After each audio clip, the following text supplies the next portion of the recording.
जय जिजाऊ.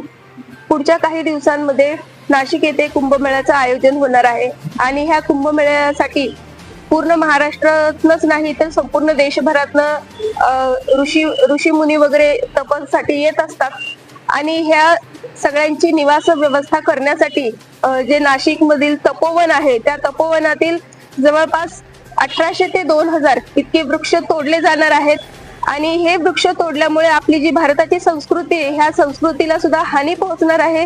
ज्या प्रभू श्रीरामचंद्रामध्ये तपोवनामध्ये राहिलेले आहेत त्यानंतर ना आज आपण शासन पाहतोय की झाडे लावा झाडे जगवा अशा अनेक प्रकारच्या योजना राबवत आहे आणि अशा योजना राबवत असताना जर फक्त साधू मुनींसाठी जर तपोवनातील एवढे हजारोवरती जर वृक्ष तोडणार असेल तर आतोनात असं पर्यावरणाचं नुकसान होणार आहे. आपण पाहतोय की वातावरणातला ओझोनचा थर जो आहे तो कमी होत चाललेला आहे, पाऊस व्यवस्थित पडत नाहीये आणि ही जर वृक्षतोड मोठ्या प्रमाणावरती झाली तर पर्यावरणाचं आतोनात असं नुकसान होणार आहे.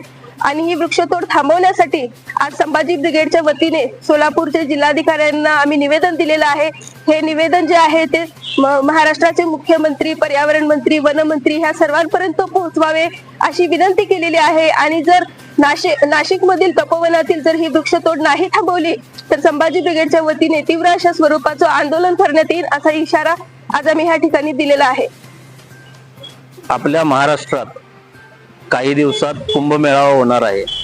त्या कुंभमेळाव्यासाठी येणाऱ्या साधू संतांसाठी तपोवनातील 1800 ते 2000 झाडांची कत्तल महाराष्ट्र शासनातर्फे केली जाते. शासन एक प्रकारे एकीकडे म्हणते झाडे लावा झाडे जगवा आणि दुसरीकडे तपोवनातील जे ऐतिहासिक झाडे आहेत ज्यांचं आयुष्यमान जर मोजता पण येणार नाही तिथं किती तर साधू संन्यासांनी तिथं तप केलं असेल अशी झाडे शासन कापणार का?